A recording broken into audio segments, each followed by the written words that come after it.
So I talked with my husband and he was like, you need to get that checked out.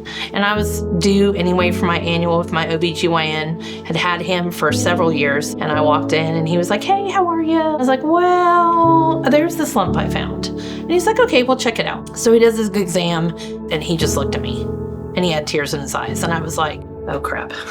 Hey, I'm Jen Niederwerfer and I was diagnosed with stage 2 breast cancer back in 2012. Cancer was not in my family history at all, so it wasn't on my radar. I was getting ready for a partial knee replacement. I hadn't had my mammogram yet because I had just turned 40. It was in my plan after my knee surgery. So I was laying in bed awake, and I promise you, it was one of the few times I heard God's audible voice, and he was like, do a breast exam. I'm like, what? So I was like, man, okay, whatever. And I found a lump. And I spent the next hour and a half like, oh my God, what if it is cancer? I haven't even had kids yet. I've been married for a while. Like, I'm not ready to die yet. I had to rein it back in. First of all, I've waited for 20 years for my knee to get fixed, and it's getting fixed tomorrow. So let's start there. And I was like, God, just put this to the back of my head so I don't have to worry about it and think about it until a couple weeks into recovery.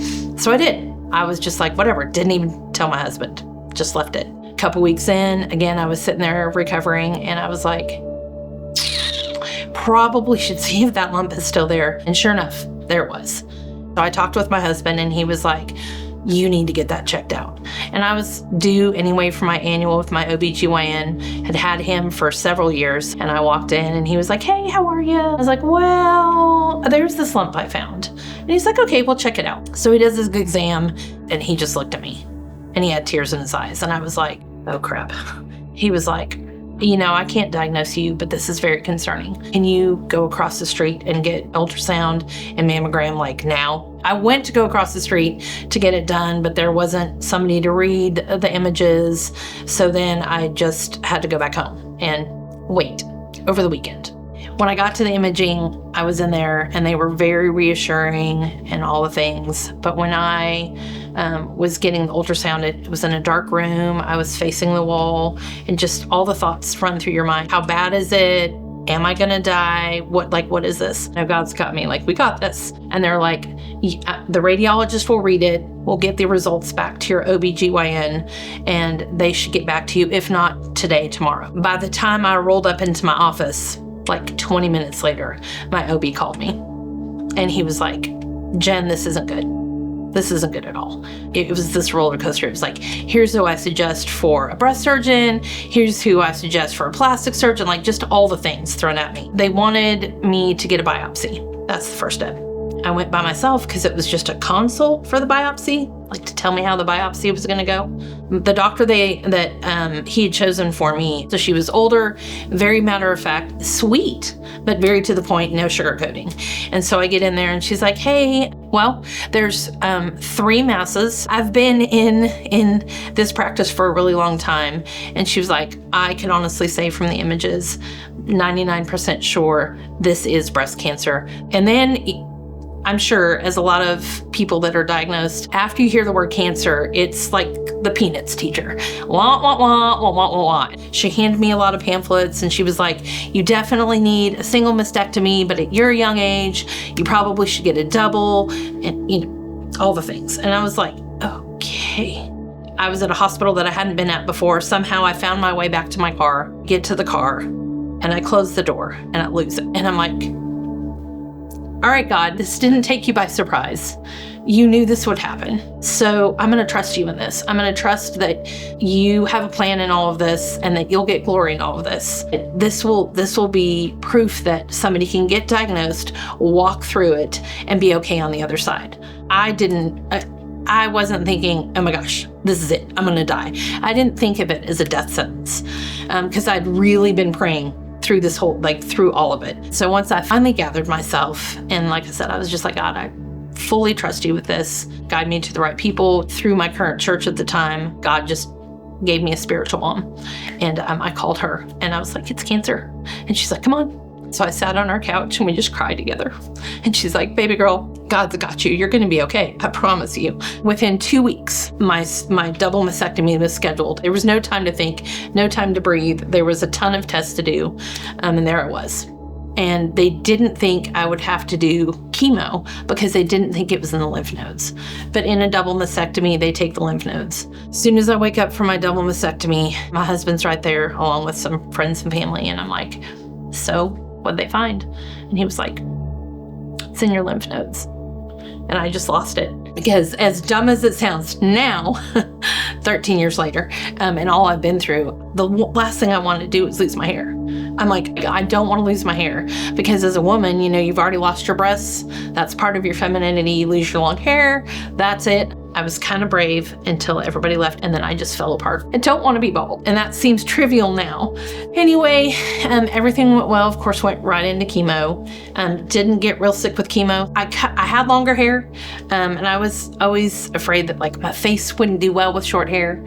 But long story short, cut it to pixie cut and have never gone back. I loved it. I felt actually more beautiful. So heading into it, was it hard to lose your hair? Absolutely. If I could go back in time, I wish that I would have been more bold when bald. I have a lot of survivor friends that was like, bet, and they put on big earrings and they did their makeup and all the cute things. I used to ride motorcycles, so I did do-rags, and I had I had a color for every outfit. But I just wish I would have been more bald, because of course, people would see me, know that I was in treatment, ask me questions. Yeah, your body is going to be weak for a while, but most of the battle's in your head. And if you can have a positive attitude, then you'll do better with your treatments, and I feel like you'll heal better. I went through double mastectomy, reconstruction, chemo, radiation, and as if I didn't have enough going on, 6 weeks after chemo was done and 4 days before radiation was going to start, I wrecked my motorcycle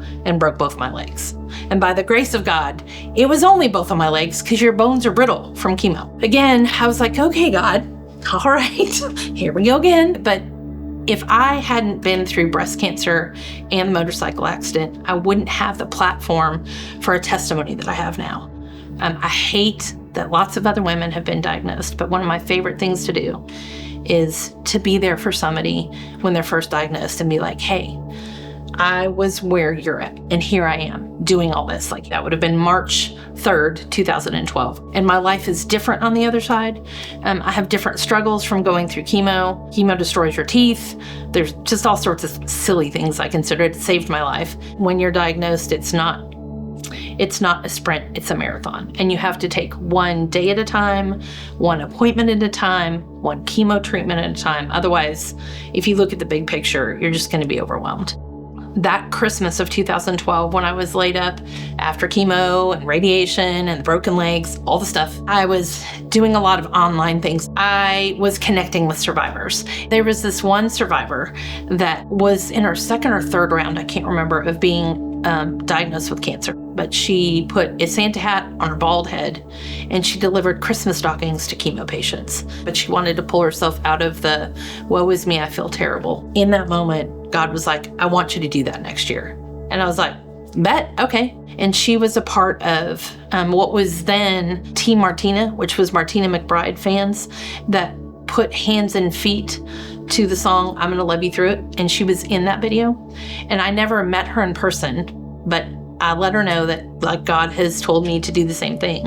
And she gained her angel wings the next spring. I get you, God. You told me that because you knew that she would gain her angel wings and that you needed me to carry it on. So here I am. This will be year 13. My team is filled with other survivors and filled with other people who love survivors or wanting to honor those who we've lost. And we go deliver at Christmas time, because Christmas is hard for a lot of people anyway, without family or whatever. And then you add the diagnosis and it just makes it really hard. And so we even have Santas and Mrs. Clauses, and we even have people that sing Christmas carols with us. And we go bring just a little bit of joy at Christmas time and hand out stockings that have been stuffed with love and items. Definitely that was one of God's callings on my life on the other side of cancer. There was a couple things that kept me going in the hard times. Number one, God. When I was scared or hurting or lonely, laid up in a hospital bed, that hardly ever happened. I had tons of people around me, but when everybody left the hospital room, it was me. It was just me laying there. Even with my broken legs, it was me. And God is always there. Faith, my family, my husband, he was my rock. The first time he was my nurse too, when I got home.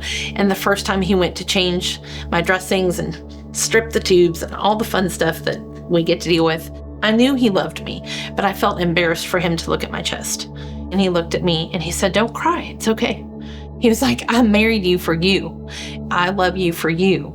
And this surgery saved your life." And he was a little bit teary-eyed and I was crying. And that was epic in that, in my recovery, and just he was there for me. It definitely taught me to be okay with when you need help, to ask for help, because you can't go through a journey like being diagnosed with cancer and whatever treatments and surgeries are on the flip side. You can't do it by yourself. You're not made to do it by yourself. And so it definitely taught me it's okay. It's okay to ask for help, and it's okay to receive help, because the people who are around those of us who are diagnosed, they sometimes don't know what to do or say. And so if you let them help you, it helps them in return. Beauty for sure is what comes from the inside and who you are, not what you look like on the outside. And through the process, I feel like I've become more beautiful, because I guess kind of like a butterfly that has to go in the cocoon. You go in there and you kind of, you don't look good, you don't feel good. But on the flip side, when you come out and you're healed and you're on recovery, I felt more beautiful. Some people are like, "Oh, I had a bad hair day." I don't ever have bad hair days. I have hair. It may not cooperate, but at least I have hair. I don't want anybody that knows of me, hears of me, knows of my story to go unaffected by this. And time again, that's answered. And so beauty within is different, and then beauty in every single day. You just happen to notice more small things, because literally you faced death in the face. You looked death in the face and you kicked it right out of your life, because you're, not just surviving, but thriving after the diagnosis. Just because you're diagnosed with cancer doesn't mean it's a death sentence. It's hard. You're going to wrestle with it. You're going to have your hard days, but take a breath, hold on tight to the ones that you love. It's going to be a long, hard journey, but people will come along beside you, and you will get to the other side, even if it's a few months or a few years from now. And then you can encourage other people, like I'm encouraging people right now.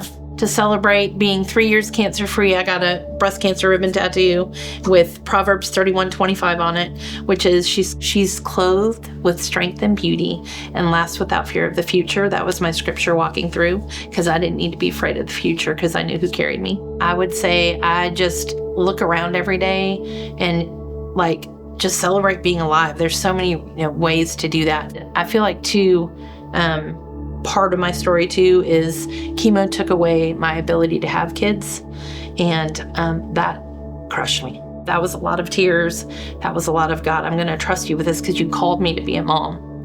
Long story short, in 2017, I got a phone call from somebody. There was a young lady that I case managed. She called me and she said, "I know you've been through a lot, but my 2-year-old nephew just came into custody. No one in the family can take him in. Would you and your husband be willing to take him in?" I stood in what was to be my nursery. And in that moment, in that phone call, it took several years to get there, but in that phone call, I knew that God had answered my prayer, and he stood strong to his promise. That kiddo, we got him when he was 2, adopted him when he was 3, but he is God's promise to me. He is a walking, living, breathing example of God doesn't forget your prayers. God will answer them, and sometimes it takes a really long time. I was diagnosed in 2013. I didn't get the call till I was in 2017. That was a long time to wrestle with, am I going to be a mom? And he's definitely part of my story, and he helps me celebrate every day.